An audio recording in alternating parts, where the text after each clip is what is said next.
Good morning. Hi, guys. Welcome back. So, there's some confirmations that have come out that I'm ecstatic about because when the Idaho 4 case happened in November 2022, ever since that case happened, the crimes happened, that Brian took Kaylee, Maddie, Ethan, and Xana's lives away, it's been why. Like the why was the biggest question. Was there a connection? Was there not a connection? Right? And I've been saying this, well, since the very beginning. In 2022, actually, like December 2022, I was actually assuming that, and I know what they say, don't assume. I understand. But considering that Maddie and Xana work at Mad Greek, Brian liking vegan food, I just can't believe the fact that we have this article that we're going to go into because I know you guys can see it. But I'm just like, what is going on? Because I'm just like thankful because finally we get some answers. His Wi-Fi, and we're going to get into that. But the Independent put out an article. Bryan Kohberger prepared for quadruple Idaho murders. Expert was set to testify. He didn't just Google these cases. This was on August 9th, this article that we're looking at here. We're going to go into it because there's a lot to unpack. Um, and Mad Greek being the main common denominator, Mad Greek. And I found out, and shout out to Grizzly True Crime. I really, really enjoy her and her content, and I just love how she reports. So shout out. I love this girl. So basically, we have the documents that have come out.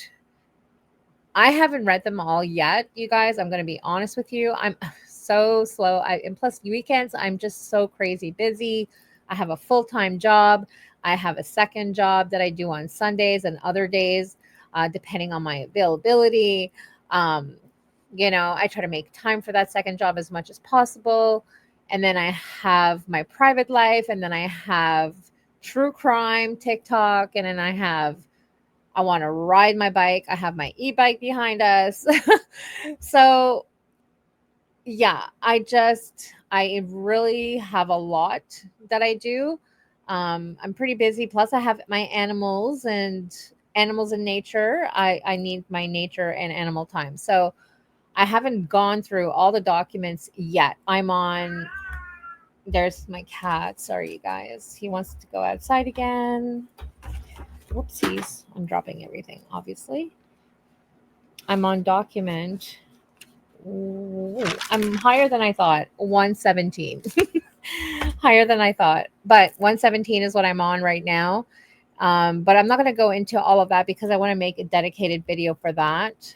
And we're going to go over the documents as well. I know you guys have all seen this with other creators. I saw it yesterday.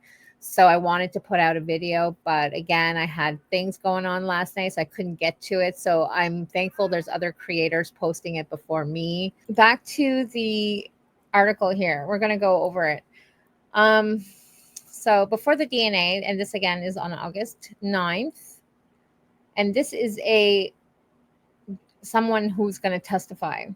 Um, Before the DNA, before the arrest, before his name was ever made public, Bryan Kohberger was already preparing to kill.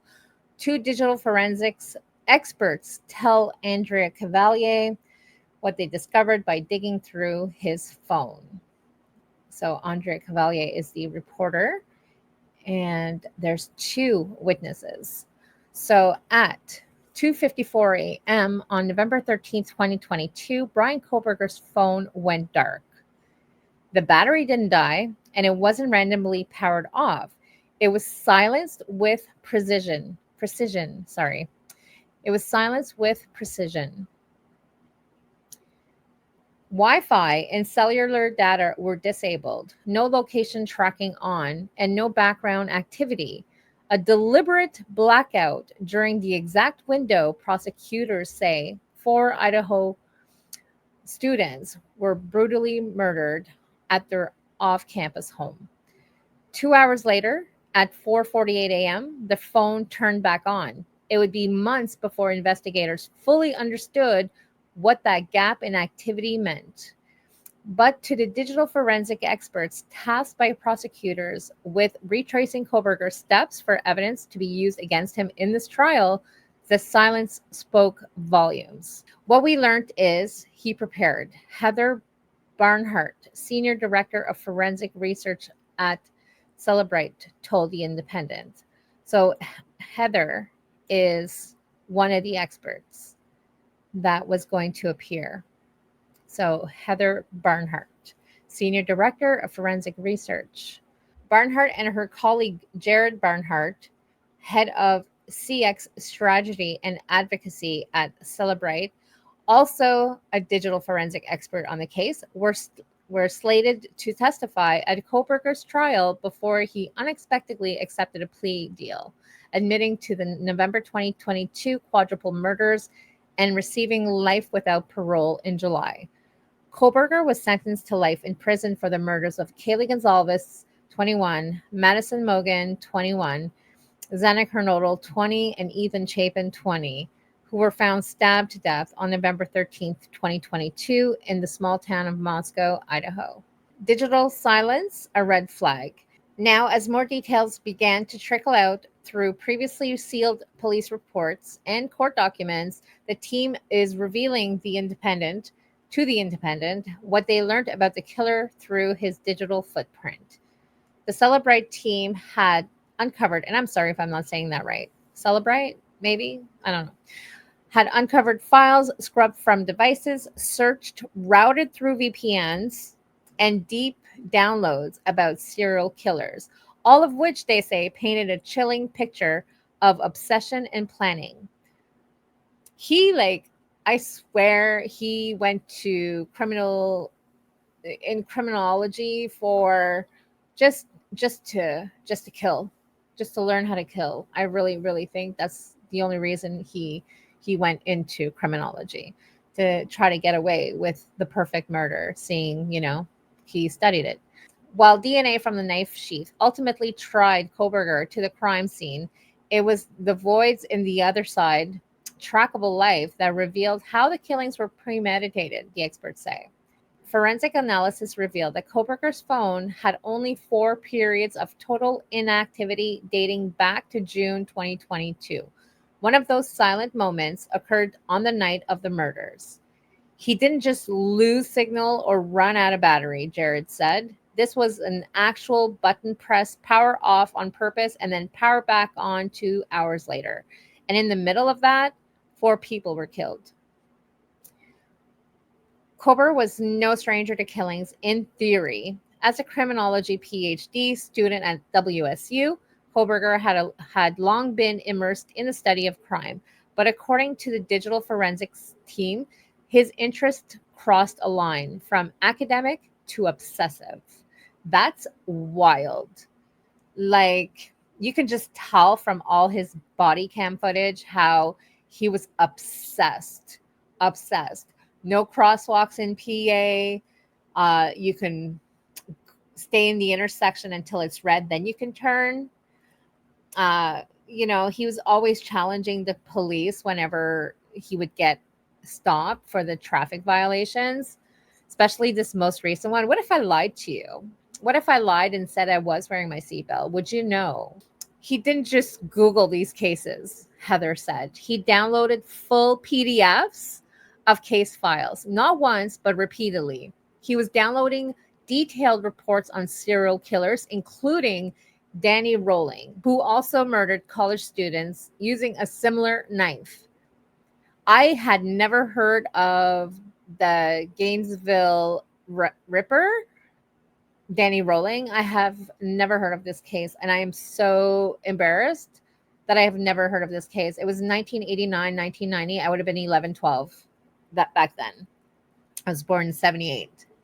So, yeah, and Danny Rolling supposedly had, oh god, he was after sororities. Like he and had also a K-bar knife.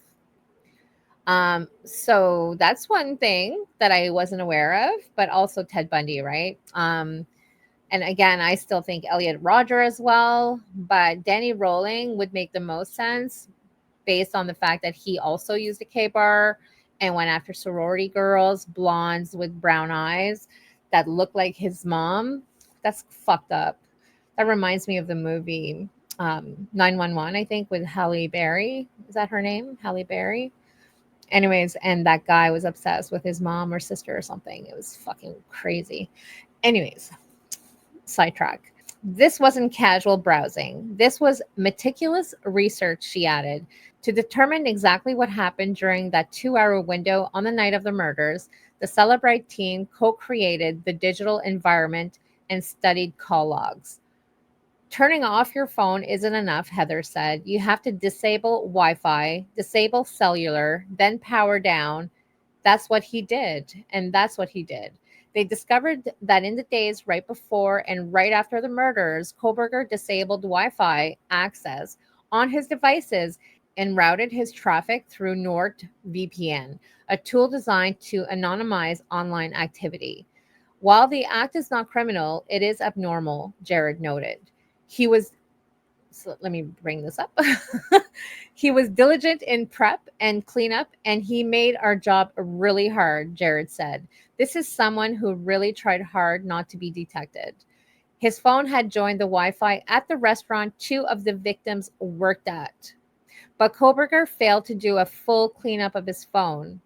Details of what the team found, including scrubbed files, private browsing, VPN activity, and obsessive downloads about other serial killers, were found hidden deep in his phone, not in a visible gallery or standard folder, but in buried file directories that require forensic tools to uncover.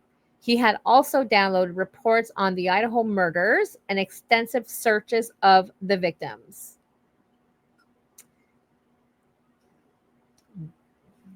Right. And I heard Grizzly True Crime say that November 18th, Kohberger started a TikTok. Under what account? And I do believe that. I do believe that he might have to just follow and obsess with the case. And again, another reason I think either Papa Roger and Inside Looking are him, because he was absolutely obsessed with this case.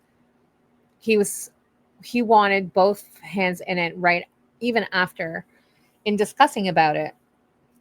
Wild. All right. The team pointed out that despite law enforcement's hard work, there was a period of time from the time that the crime happened until identifying an arrest, the phone seizure, and then the phone extraction. So some of the best information was most likely wiped. That's crazy. All the most important stuff was wiped. But with time and attention, we were able to paint a picture of what he did on this night, Jared added. Even though some of the best stuff wasn't there, he certainly didn't cover all his tracks.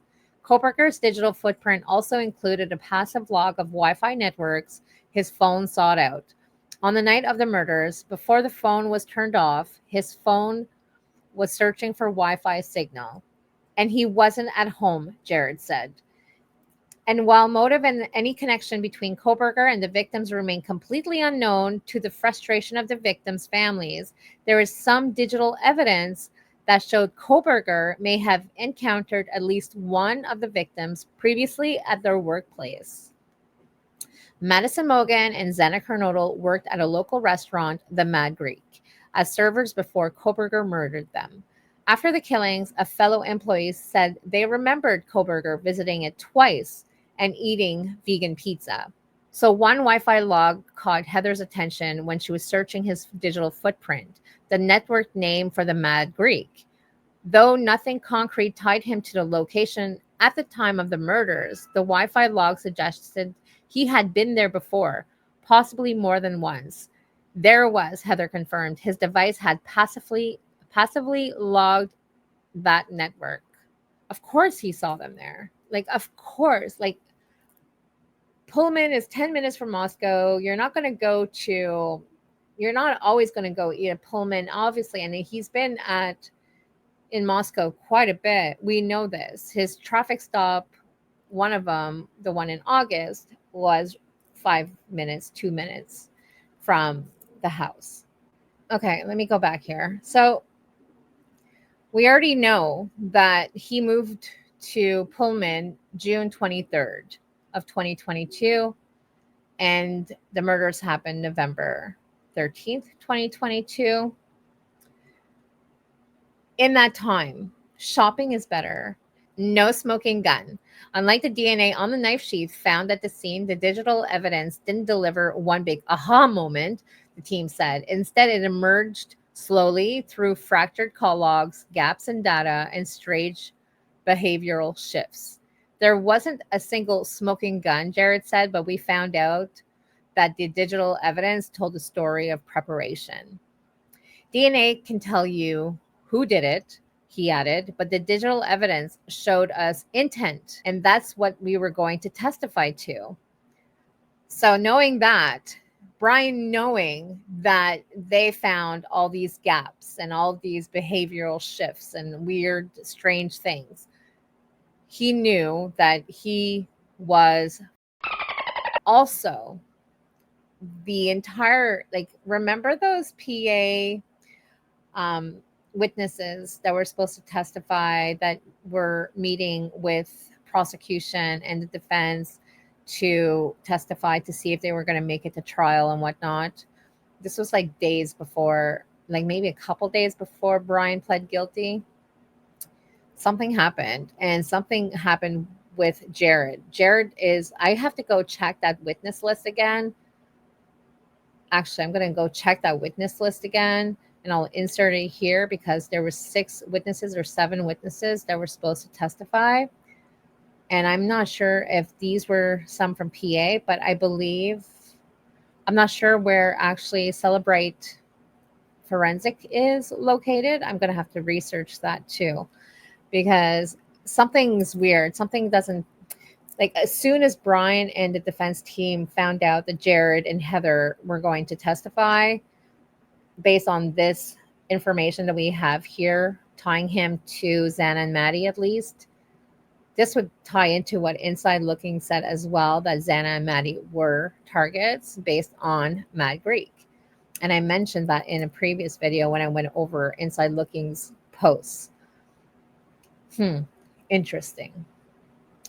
Heather emphasized that proving intent required building a baseline of normal digital behavior and then watching how it drastically changed leading up to the crime. Important. If you can prove normal behavior and then go, whoa, this is completely abnormal, and that moment aligns with the crime, well, that's not an accident. And that's what the periods of silence showed. His relationship with his mother. While much of Kohberger's activity pointed to calculated isolation, one relationship remained steady: his connection to his parents. Starting at 6:13 a.m. the morning after the murders, he's calling and texting his mom and dad nonstop, Heather said. It was incessant. Right. I've never said that word in my life. But it was also one of the only things that he did that matched his normal behavior. Even in the weeks leading up to the killings, Kohberger's digital communications showed few signs of friends or peer connections. Jared recalls seeing only one other contact, a classmate, briefly engaged in a group chat, and all other correspondence was to who Kohberger called mother, father, and sister. The moment we started to look at the messaging, it made me think Bates Hotel, Jared said, referencing the horror movie Psycho. I mean, it was like mother and the label mother, the constant contact with his mom. It was wild. Wow. He really, really loved his mom. And she was she advocated for Ted Bundy, right? Like, we all saw that news article, a very short little article that Marianne Kohberger wrote. Anyways, On December 29th, a day before his arrest, Kohberger began calling and texting his parents obsessively, just as he had on the morning of the murders. If his mom didn't answer, he'd call his dad, they said. That same day, Kohberger searched terms like paranoid, psychopath, and wiretapping. It was obviously weighing on him, Heather noted.